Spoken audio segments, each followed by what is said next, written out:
On the morning of February 28th, 2026, something happened that changed the calculus of global military power. A joint American and Israeli strike force, operating under the classified code name Operation Epic Fury, penetrated deep into Iranian airspace. Stealth bombers, electronic warfare aircraft, and precision munitions threaded through one of the most layered air defense architectures in the developing world. Within hours, Iran's supreme leader, Ayatollah Ali Khamenei, along with dozens of senior military commanders and intelligence officials, was dead. But the story of that day isn't only about Iran. It's about what that operation exposed about China, about the gap between Beijing's military boasts and the brutal reality of war. For years, Xi Jinping's China had been positioning itself as the rising alternative to American military power. The People's Liberation Army staged enormous parade spectacles, with sleek missile launchers rolling through Tiananmen Square. Chinese state media proclaimed the HQ-9B surface-to-air missile system as comparable to America's Patriot and Russia's S-400, and dramatically cheaper, a bargain for any nation seeking to shield itself from Western air power. China sold the vision of a new geopolitical order, one in which Beijing's technology could protect its partners where Washington's reach was too expensive or politically inconvenient. Iran bought that vision, literally. The backstory begins not with the February 2026 strikes, but months earlier, in the smoking aftermath of what analysts came to call the 12-Day War. In June 2025, Israel launched a unilateral military campaign against Iran, targeting nuclear facilities, missile production sites, and the leadership infrastructure of the Islamic Revolutionary Guard Corps. The campaign was devastating. Israeli precision strikes neutralized multiple S-300 radar arrays and command vehicles within the opening hours. Iran's air defense network, a hybrid patchwork of Russian S-300 systems, Chinese equipment, and domestically developed platforms, was shredded. Iran failed to down a single coalition aircraft across more than 2,500 sorties. In the aftermath, independent experts estimated it could take Iran at least a year to rebuild its arsenal to pre-war levels. That rebuilding effort is precisely where China stepped in. By July 2025, Iran had reportedly concluded what can only be described as an oil-for-weapons deal with Beijing, securing, among other systems, the HQ-9B surface-to-air missile system, described by Chinese state media as the crown jewel of the country's air defense exports. The HQ-9B boasts a claimed range of 200 kilometers, an altitude ceiling of roughly 30 kilometers, and a theoretical ability to simultaneously engage multiple targets, including stealth aircraft. Beijing marketed it relentlessly. The system had been displayed at the Zhuhai Air Show in 2024, gleaming under lights, described as a generational leap.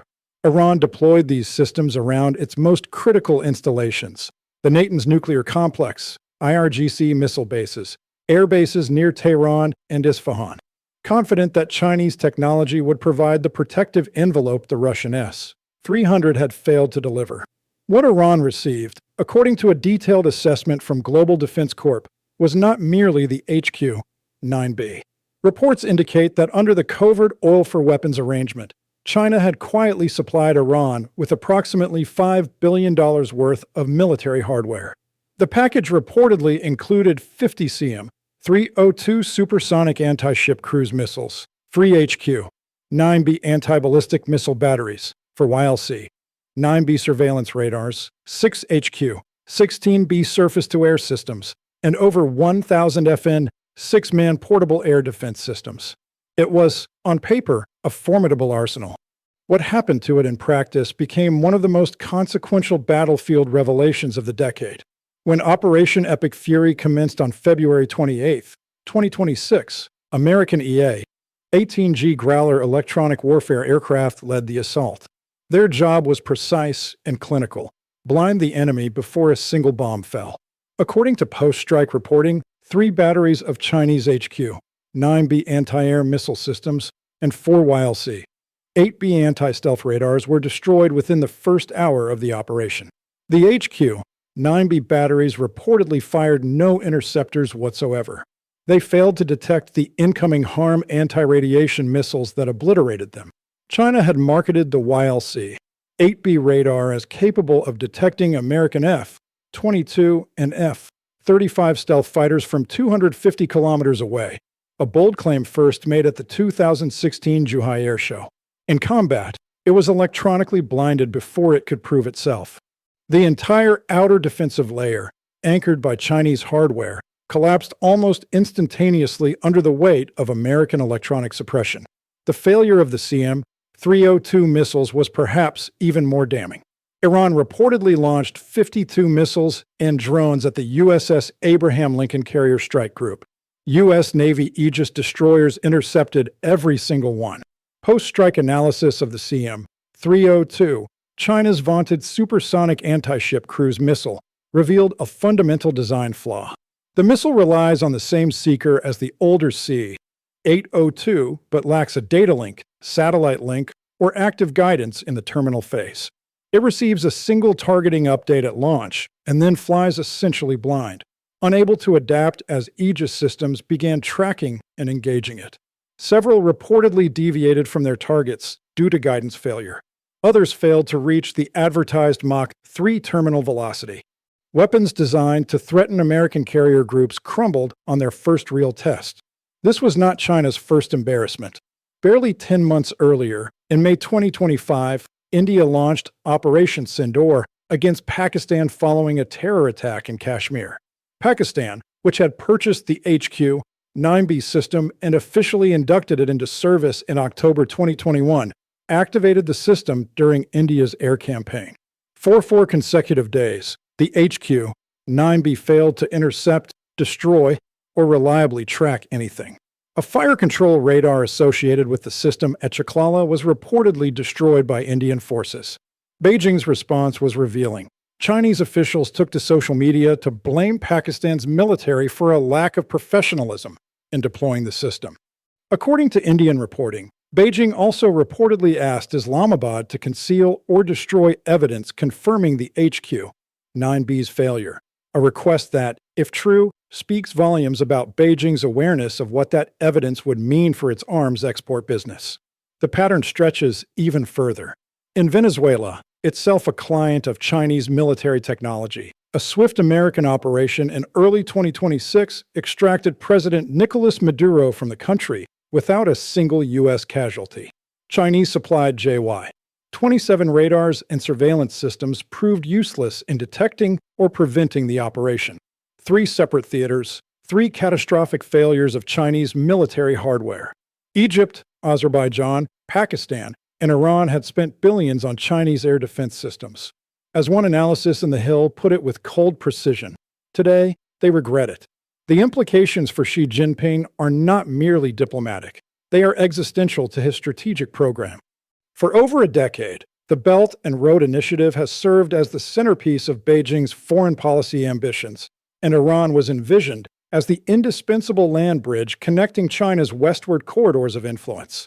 The 25-year comprehensive strategic partnership that China and Iran signed in 2021, valued at $400 billion, was designed to secure Iranian energy and infrastructure for a generation.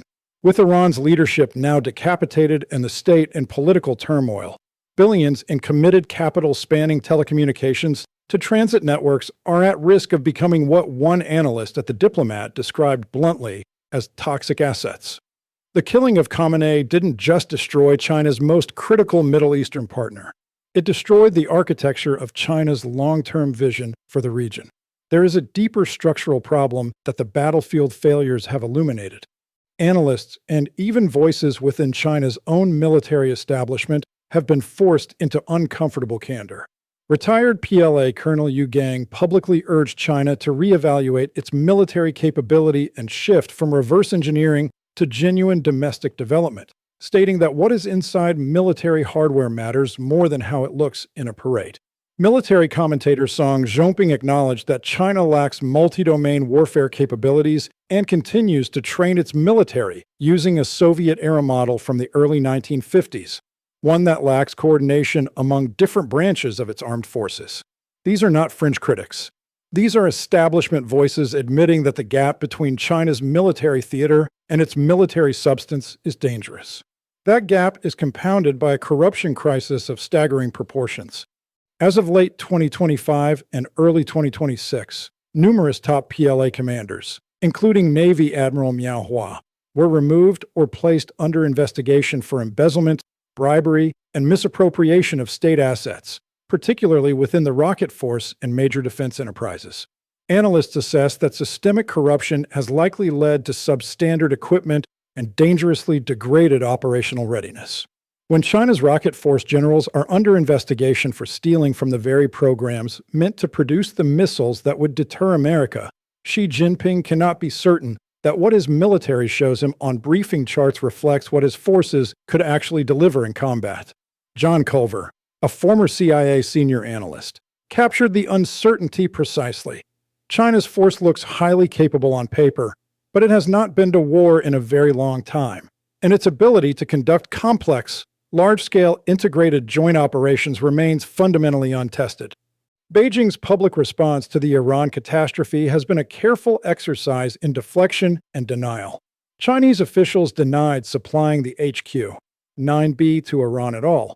The embassy in Tel Aviv called reports of deliveries incorrect, even as Iranian reformist media and outlets linked to the Armed Forces General Staff confirmed the acquisition. On the geopolitical stage, she called for ceasefire, urged de-escalation, and positioned China as a voice of reason. If the Middle East is unstable, the world will not be at peace, he said publicly on June 19, 2025, during the 12-day war. But privately, the calculus inside Zongnanhai must be far darker. China stood aside as its most important Middle Eastern partner was dismantled. It watched as its weapons were destroyed before they could fire. And it faces an arms export market that is now scrutinizing every Chinese sales pitch through the lens of NATO's, of Pakistan, of Venezuela. The strategic consequences for Taiwan, and for the Indo-Pacific more broadly, cannot be understated.